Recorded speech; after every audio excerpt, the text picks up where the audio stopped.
August 23, 1942. Flames consume the streets along the western bank of the Volga in Stalingrad. The night air vibrates with the deafening roar of German Junkers Ju-88s diving toward the city, their 500-kilogram bombs smashing into brick mansions like iron fists, sending shards of debris raining down like deadly hail. You can feel the blistering heat of the flames licking the facades, smell the acrid mix of burning rubber and scorched flesh blending with the chalky dust of crumbling plaster. Sirens wail weakly, drowned out by the thunder of explosions, while civilians and soldiers sprint along cracked sidewalks, their silhouettes flickering in the orange glow of the urban inferno. The Volga River, wide and black under the moonlight, filtered through smoke, reflects the flashes like a shattered mirror, its surface churning with floating debris. Bodies, wreckage, drowned hopes. Lieutenant Nina Petrova, a 24-year-old nurse from Leningrad with calloused hands from endless field hospital shifts and green eyes hardened by the hunger of the previous siege, crouches behind an improvised barricade of overturned furniture and sandbags on Kommunisticheskaya Street. Her gray-green-red army uniform, its sleeves torn by shrapnel, bears a worn leather satchel packed with gauze, morphine, and sterilized bandages, precious supplies looted from captured German stockpiles weeks earlier. Beside her, Sergeant Olga Kuznetsova, a sturdy 30-year-old doctor from the Urals with a stethoscope around her neck and a Tokarev pistol tucked into her belt, shouts orders to a group of wounded men dragged into the makeshift shelter.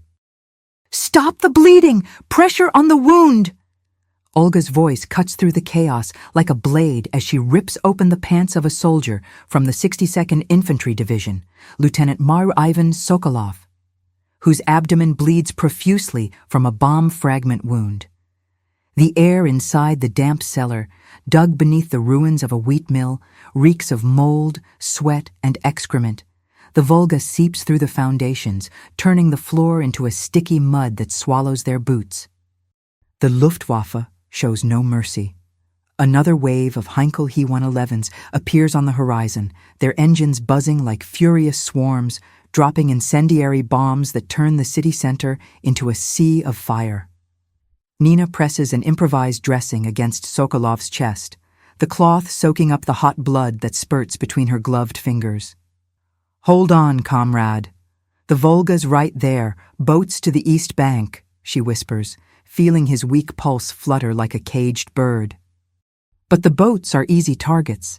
Distant screams echo as a rowboat is strafed, a Messerschmitt Bf-109's machine gun mowing down rowers and patients alike like ripe wheat.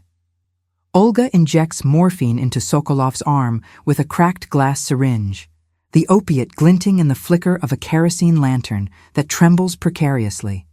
"He'll live, if it doesn't get infected. Next," she calls. Another body is dragged inside, a young militia woman, Private Maria Ivanova.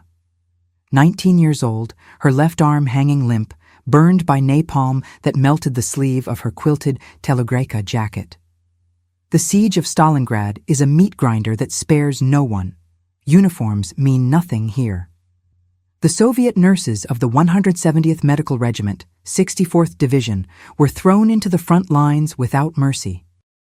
Nina and Olga had arrived only days earlier, by train from Kuibyshev, hauling crates of supplies that the Stavka, the Soviet High Command, had promised but barely delivered. General Vasily Chuikov, commander of the 62nd Army, had ordered that all non-combatants become combatants. The medics, once confined to rear hospitals, now worked in aid posts scattered among the ruins, where the howl of retaliating Katyusha rockets, screaming like banshees, competed with the moans of the dying.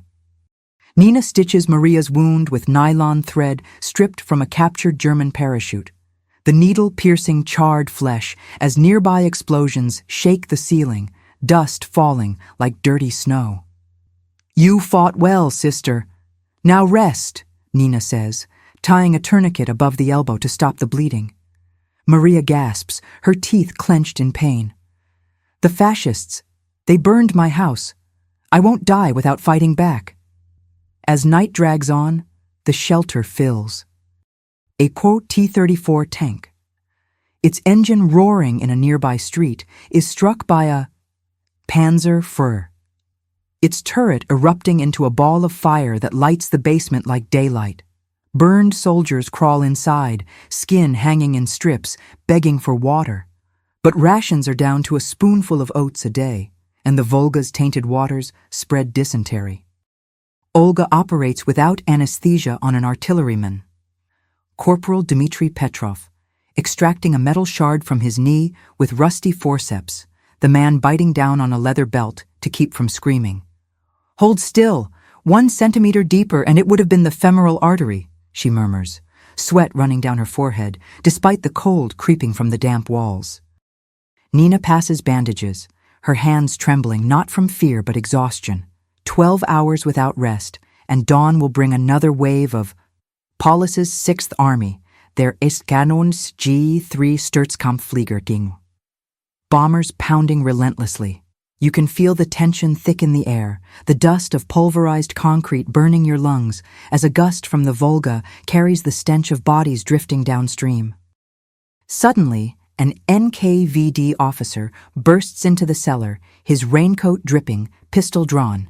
Nurses, Chwikov's orders, medical personnel to the line at Berry Mamayev Kurgan. By sunrise, the Germans are 200 meters out.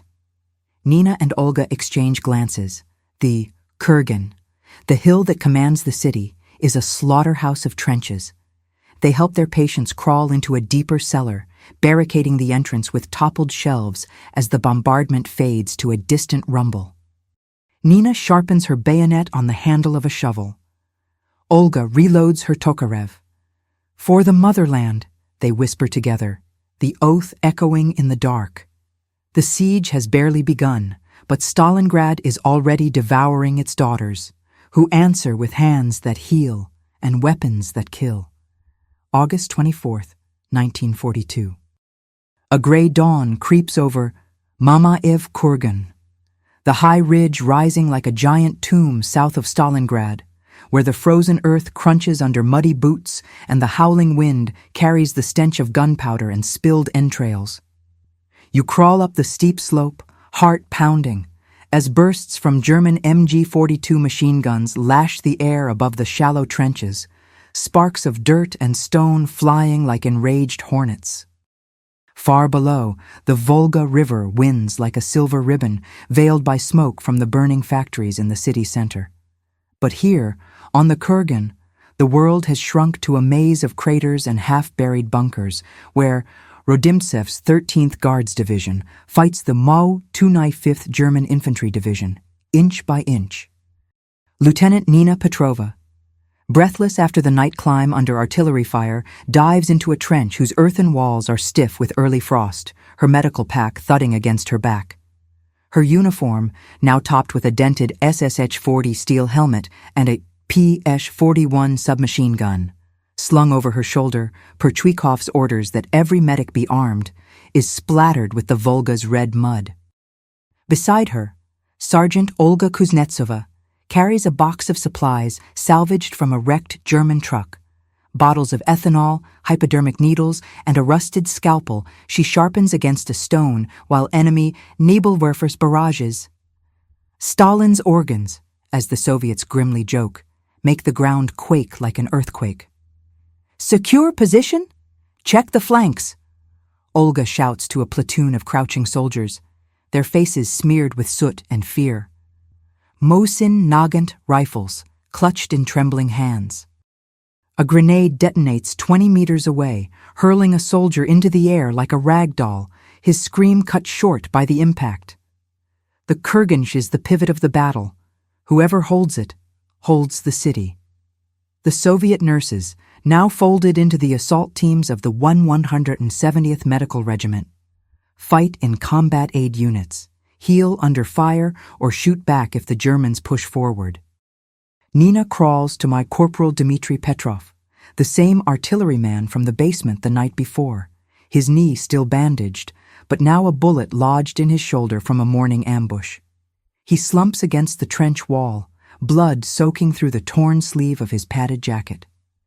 "Lieutenant, the Fritz are climbing the eastern slope," he gasps, pointing toward the faint shapes of Stahlhelm helmets emerging through the mist. Nina presses gauze to his wound, the dressing absorbing the thick, sticky blood, while Olga lays down covering fire with her Tokarev, each short burst echoing like nearby thunder. "Stay still, Dmitri. I'll pull it out, right here."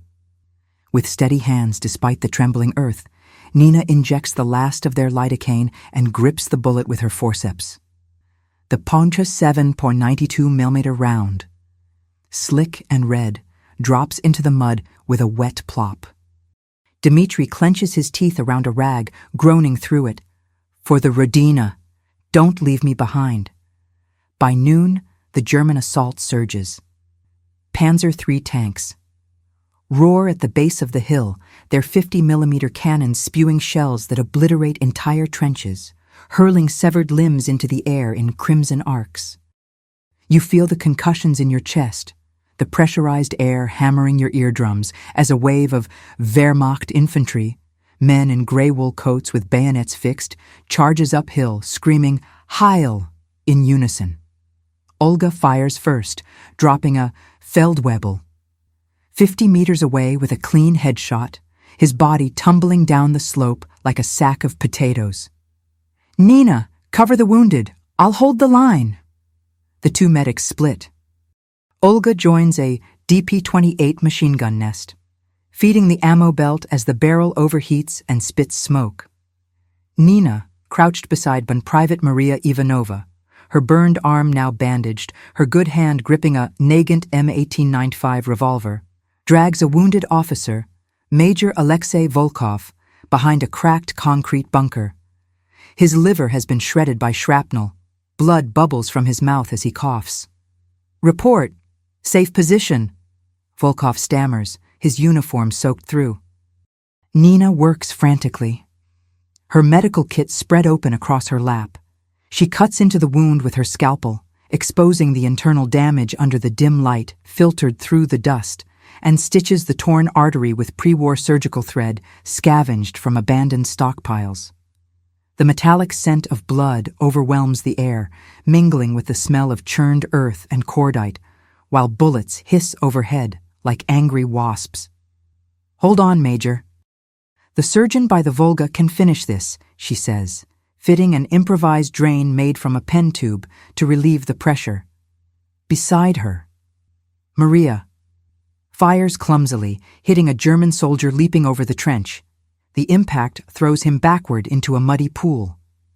"Good shot, sister. Now keep pressure on the Major's arm." Nearby explosions light up their faces, sweat, grime, and determination merging as a T-34 counterattacks, its turret rotating with a hydraulic groan, the 76mm gun firing a shell that obliterates a panzer in an eruption of fire and screams. The afternoon drags on in a blur of violence. The aid post at the base of the hill, a pit dug with shovels and explosives, fills with bodies. A sniper with an eye blown out by a countershot, a bridge engineer with an open leg fracture, all groaning in unison with the wind. Olga returns scratched and bleeding from a shrapnel cut across her cheek, carrying a wounded German soldier. Chwikov's policy: treat prisoners for interrogation. "He might have maps," she tells Nina, injecting morphine into the man's trembling arm as he mutters something in broken, dying German. But mercy is short-lived. Another German assault forces the medics to fight back. Nina grabs her PPS and the 71-round drum spinning, and unleashes a burst that cuts down two attackers climbing the trench edge, the recoil bruising her shoulder. "For the glory of Stalingrad," she cries, her voice lost in the chaos. By dusk, the setting sun stains the Eikurgan crimson. The German wave retreats, leaving behind a carpet of motionless uniforms and the low moans of the dying. Nina and Olga count the survivors. 15 treated, 8 stabilized for evacuation across the Volga in camouflaged barges. But loss cuts deep. Maria Ivanova falls at twilight, hit by machine gun fire while covering the retreat, her body collapsing into the mud with a final sigh. Olga closes her eyes, tears tracing clean lines through the dirt on her face. She fought like 10 men. Exhausted, Nina helps carry the litters. Toward the river, the path laced with S-mines that leap from the ground like devils. The Kurgand holds for another day, but at the price of a hill made of martyrs. And the nurses, hands stained with blood and gunpowder, brace themselves for tomorrow, when the battle will claim even more souls. September 2nd, 1942. The pulverized heart of the Kru Krasny Oktyabriyum factory, northern Stalingrad, where the clang of silenced hydraulic presses echoes like industrial ghosts, and the night air throbs with the rhythmic crack of sniper rifles hidden in shattered windows. You creep through a fractured concrete corridor, the floor littered with shards of glass and spent casings crunching beneath your boots, while the sharp tang of burnt machine oil mixes with the metallic scent of fresh blood and the suffocating dampness drifting from the nearby Volga. Flares from very pistols streak overhead, briefly exposing the shadows. Soviet soldiers crouched behind heaps of twisted steel plating, their ki telegraika, jackets soaked with sweat and mud. In the distance, a Soviet IL-2 Sturmovik dives low, its twin 23mm cannons shredding a German Opel Blitzkast truck, the explosion sending a blast wave of heat that scorches like a branding iron. Lieutenant Nina Petrova, her eyes burning from dust and sleepless days, leads a rescue team through the wreckage of the assembly line. Pesh 41. In one hand, medical satchel in the other.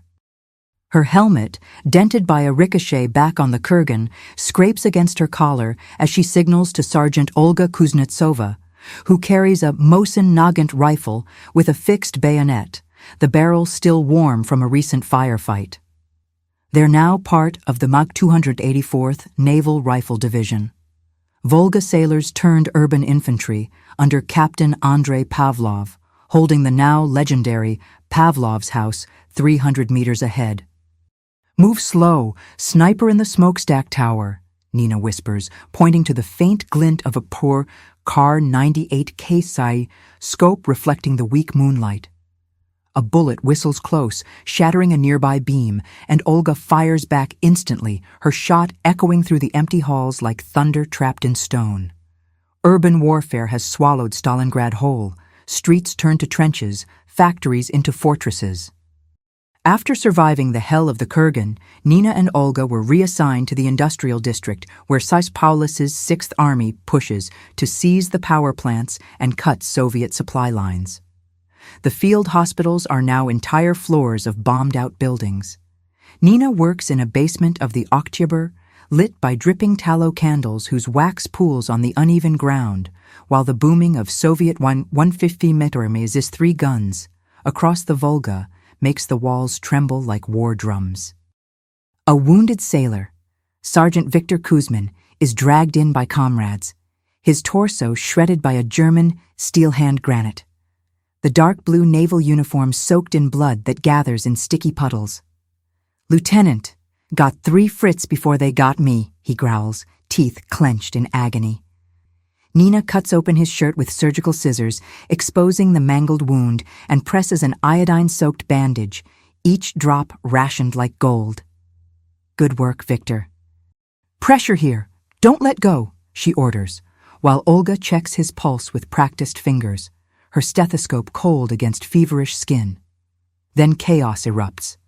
A patrol from the MAG 21st German Infantry Division bursts through the factory's side entrance, grenades rolling like iron marbles before detonating in blinding flashes that turn the air into a furnace of dust and smoke. You feel the concussive force in your chest, ears ringing as Nina throws herself over Kuzmin to shield him. Olga fires her Mosin, dropping under a fissure 30 meters away through an open doorway, his body collapsing into a pile of rusted gears. "Nina, move! They're inside!" Olga shouts. The medics counterattack. Nina raises her PPS, the 7.62mm round slicing through the corridor, bullets ricocheting off the factory walls like welding sparks. They drag Kuzmin behind an overturned furnace, its metal still warm from pre-war production.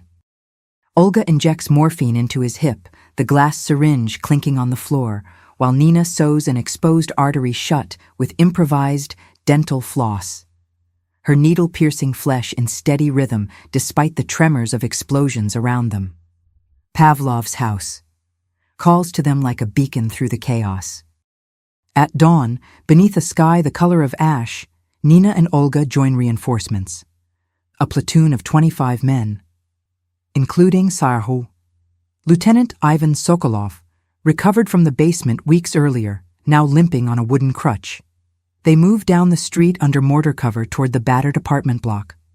The 4-story building, its walls riddled with holes, is held by Germans dug into the basement. MP-40 fire lashes from the windows, and a soldier beside Nina drops dead, skull split by a grazing shot, his blood splattering her face like hot rain. "Forward! For Mother Russia!" Sokolov roars, tossing an RGD-33 grenade that explodes in the lobby, clearing a path. Inside, the air is suffocating, reeking of urine, sweat, and decay, as the medics establish a post on the second floor, barricading the stairwell with overturned wardrobes and soaked mattresses. Days blur into a waking nightmare of assaults. Nina treats a dozen patients per shift. An engineer burned by white phosphorus, his skin blistering like melted wax. A sniper with a cranial fracture from shrapnel, her exposed brain pulsing under the flicker of a lantern. Olga operates without electricity, using a scavenged tram headlight to illuminate a sailor's leg amputation. The bone saw screeches like teeth biting into dry bone, the man screaming until he bites through a belt. "Hold on, brother. The Volga will take you home," Olga urges, cauterizing the stump with a red-hot iron heated in a blowtorch flame. Outside, the Germans bombard with rockets, the dreaded early V-1s of the Luftwaffe, making the entire building shudder, dust raining from the ceilings like dirty snow. Nina fires back from a shattered window, her PPSH smoking, while Olga covers her from the flank. The resistance hardens. On September 12th, a German counterattack forces a partial evacuation. Nina hoists Sokolov onto her shoulders, staggering through a sewage tunnel where the stench of rot and corpses chokes the lungs, and rats scurry ahead in panic. They emerge onto the Volga, where rowboats, floating targets, cross under relentless machine gun fire. Olga rows, muscles burning, while Nina cradles the wounded, bullets smacking into the black water around them. Almost there. "The East Bank has hospitals," she gasps. But losses mount. Viktor Kuzmin bleeds out mid-crossing, his body slipping silently into the river like an offering. At the field hospital in Krasnoarmeysk, Nina and Olga collapse onto cots, their hands trembling uncontrollably. But by nightfall, the summons comes again. More factories, more houses in flames. Stalingrad does not break. Its daughters bleed to keep her standing. October 15th, 1942, the frozen guts of the Red Steaks House. In the fortified warehouse at the heart of Stalingrad, the Siberian wind howls through bullet holes like starving wolves. The cracked concrete floor creaks beneath thin layers of ice mingled with frozen pools of blood. You crouch in a dark corner, the biting air searing your lungs with every shallow breath, heavy with the acrid sting of homemade disinfectant, vinegar, and scavenged chlorine, and the rancid reek of gangrene spreading through untreated wounds.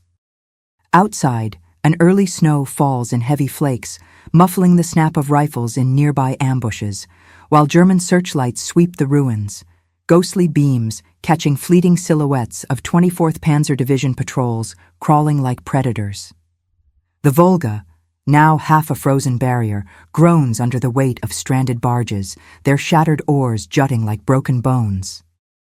Lieutenant Nina Petrova, gaunt as a specter after months on 200 grams of bread a day, works beneath the wavering glow of an oil lamp that flickers like a dying star. Her quilted Telegrika uniform is torn and crusted with layers of dried blood and mud. Her PPSH-41, empty after the last firefight at the foundry, lies beside her while she grips an improvised syringe, a rubber tube with a sewing needle, draining pus from an infected wound on Sergeant Anatoly Sidorov, a sharpshooter from the 95th Rifle Division. His right foot, black with frostbite, lies limp on the table. "Hold still, Anatoly." "The tissue's dead? Quick amputation?" Nina murmurs, her voice rasping through dry coughs as she saws through the bone with a hand blade, the sound shrieking like fingernails on slate.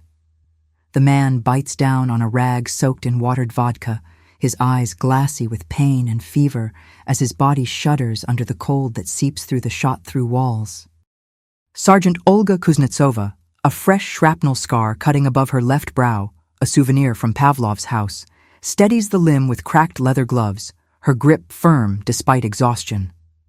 A Tokarev and an F1 grenade hang from her belt beside her field kit, now expanded with scavenged treasures, powdered sulfanilamide looted from a downed Luftwaffe transport, and honey-soaked dressings, relics of folk medicine that succeed where science has none. The warehouse, nicknamed Red Stakes for its beams streaked with dried blood, serves as a forward post for Colonel Ivan Lyudnikov's 138th Rifle Brigade, whose command operates from the basement next door. "Olga, cover the entrance, Panzer in the street!" a sentry shouts from a window barricaded with empty flour sacks. Olga moves like a wraith, raises her Mosin Nagant, and fires, a single round clanging off the flank of a Stkievsed. 251 half-track, forcing it to back away in a cough of black smoke. The winter of Stalingrad becomes a symphony of suffering. After the infernos of the factories, the cold consumes the living. Temperatures plunge to 20 degrees at night, freezing morphine in its vials and turning surgery into a contest of will. Reassigned to the city center after the factory line stabilized, Nina and Olga work 18-hour shifts, tending waves of casualties, frostbite that devours fingers in hours, typhus spreading through tainted Volga water, and bayonet wounds from hand-to-hand combat. Anatoly screams as Nina cauterizes his stump with a sheet of iron heated in a bonfire of broken furniture. The stench of burning flesh mingles with the faint, bitter aroma of bread baked in rusted tins, a mockery of warmth. "You'll walk again, comrade. Prosthetics will come from Moscow." She lies softly, tying the bandage with strips of torn linen. Moments later, Olga drags in a wounded militia officer, Lieutenant Elena Petrova, no relation and ironic namesake, her lung punctured by an MP-40 round. "Hold your chest. Don't let the air escape," Olga orders, inserting a straw tube to drain the pneumothorax, the blood bubbling like shaken wine. Outside, the snow thickens into silence. The House of Red Stakes stands in defiance, part hospital, part tomb, its defenders trapped between death, duty, and the endless hunger of the Russian winter. October 27th, 1942, the encirclement begins. The German assault erupts at noon. A company of the 389th Infantry Division, backed by Flammenwerfer 35 operators, surges across the adjacent square, streams of burning fuel licking at the warehouse doors like dragons breathing fire. You can feel the infernal heat through the cracks in the walls, the air turning unbreathable with oily smoke as Nina hurls buckets of melted snow onto the flames, creeping along the floorboards.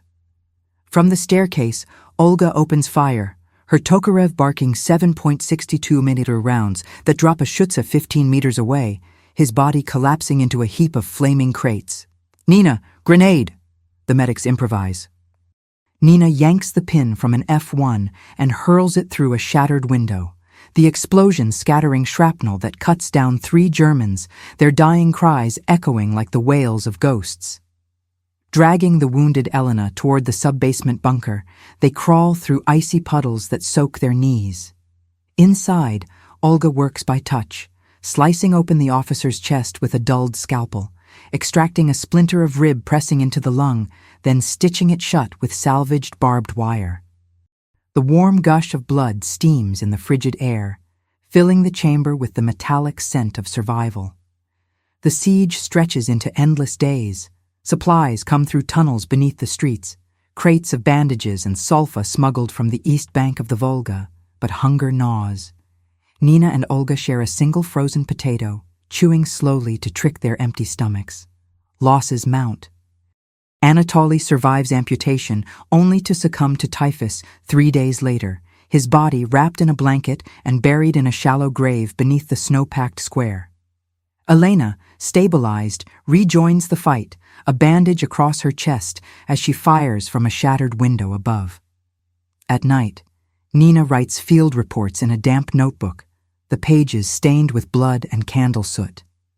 Infection mortality, 40%, requesting penicillin, immediate.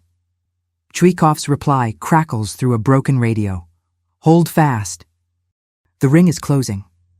By late October, as snow piles high against the barricades, a counteroffensive from the 37th Guards Division breaks the German flank, forcing Paulus's 6th Army to fall back toward the south. Nina and Olga lead the evacuation of 50 wounded through a blizzard, dragging litters lashed to improvised sleds made from doors, the wind lashing their faces like whips. Tracer rounds streak across the white horizon, guiding them to the Volga, where icebreakers carve a narrow passage for armored barges. On the eastern bank, in a field hospital heated by iron stoves, they finally collapse. Skin gray, hands trembling, breath clouding in the frigid air. But rest is brief. Operation Uranus looms on the horizon, the Soviet counteroffensive that will turn the tide. Stalingrad bleeds, but its guardians, tempered by fire and frozen steel, remain unbroken. November 19th, 1942. Operation Uranus. The frozen plains north of Stalingrad, near Kotluban, crack like glass beneath the treads of roaring T-34 tanks, their diesel hearts thundering in the pre-dawn dark. The air slices like knives, thick with the metallic tang of exhaust and the breath of men steaming in the cold. You crouch in a freshly dug trench, the Siberian wind keening through walls of packed snow, while the distant thunder of Soviet 203 Mir BR-17 howitzers rolls across the steppe, a hellish chorus heralding dawn. To the south, faint German signal flares flicker through the mist, marking the oblivious lines of the Romanian Third Army, unaware that the hammer is already descending. The Volga, frozen in patches, groans as the ice cracks, a fragile whisper before the storm. Lieutenant Nina Petrova, wrapped in a sheepskin coat scavenged from a German prisoner, adjusts the stethoscope around her neck. Her medical pack is a ghost of itself. Dirty gauze, diluted morphine, and a single syringe of penicillin smuggled from a supply drop. At 25, the siege has remade her, eyes hollow, skin pale as wax, hands steady as iron. Beside her, Sergeant Olga Kuznetsova shoulders a PTRD-41 anti-tank rifle, the massive 14. 5mm barrel gleaming with frost beside her faithful Tokarev. They're attached to the 21st Tank Brigade, part of Zhukov's counteroffensive, Operation Uranus, the strike meant to encircle Paulus. Positions ready? Wounded to the rear lines. Olga orders a platoon of engineers, their bearded faces lit by the flare of rationed matches. The Romanians mind the road? Captain Yuri Belov, newly promoted after the House of Red Stakes, nods. Cleared, mostly. At 08:10 hours, hell opens. 500 Soviet guns erupt in unison. The ground convulses, artillery shells turning the Romanian trenches into fountains of dirt and dismembered limbs. You feel the shockwave in your chest, the air thick with dust and cordite, as T-34s surge forward, turrets groaning, 7.62mm machine guns mowing down pale-coated sentries. Nina and Olga ride behind the assault line, the tank decks vibrating beneath their boots, tending to the first casualties. A gunner with an arm crushed by a TM-38 mine, white bone gleaming against crimson snow. "Tourniquet! Now! Arterial bleed!" Nina shouts over the roar, cinching a belt tight above the wound as the tank plows through wire. Olga injects morphine, the liquid freezing in the tube, and drags the man into a nearby KV-1, where an impromptu aid post forms behind the sloped armor. The trap closes like a bear's jaw. To the south, the 64th Infantry Division smashes through the 4th Romanian Army, German Panzer IVs burning like pyres. Nina's team advances 20 kilometers in mere hours, treating the wounded in motion, an engineer seared by burning fuel from a destroyed Stugee 3, a rifleman gutted by a bayonet, his intestines hastily stitched with field telephone wire. Olga operates inside an overturned tank, the cramped metal hull reeking of oil and blood, removing shrapnel from a 75mm shell with forceps heated over a lighter. "Hold your breath, 1 centimeter from the aorta," she warns her patient, Major Alexei Volkov, scarred but alive from the Kurgan. He grinds his teeth as tracer fire arcs through the sky, painting the horizon in red and white streaks. Overhead, IL-2 Sturmoviks dive, unleashing RS-82 rockets that burst along the enemy line in blazing arcs. Paulus wakes too late.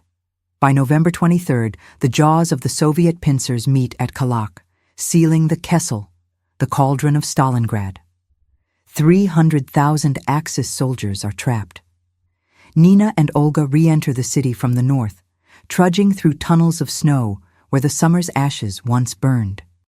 The two establish a medical post inside the former Gestapo headquarters, its stone walls riddled with holes. The flood of wounded is endless, Soviets and Germans alike. A frost-bitten Feldwebel, starving and half-delirious, pleads, "Wasser, bitte." Nina melts snow in a dented mug and tilts it to his lips. Olga stands watch, the PTRD trained on the doorway. "Treat them all," she mutters. "Zhukov's orders, but keep your guard." The temperature drops to 30 degrees Celsius. Bandages freeze solid, and preventive amputations become routine. Nina saws blackened fingers from frost-bitten hands atop a steel table, the rasping echo like a dirge. By December, Manstein's winter storm falters on the dawn and cheer. The Red Army counterstrikes again. Nina rides aboard a Po-2 biplane, snow whipping her face as she evacuates critical patients across improvised airstrips.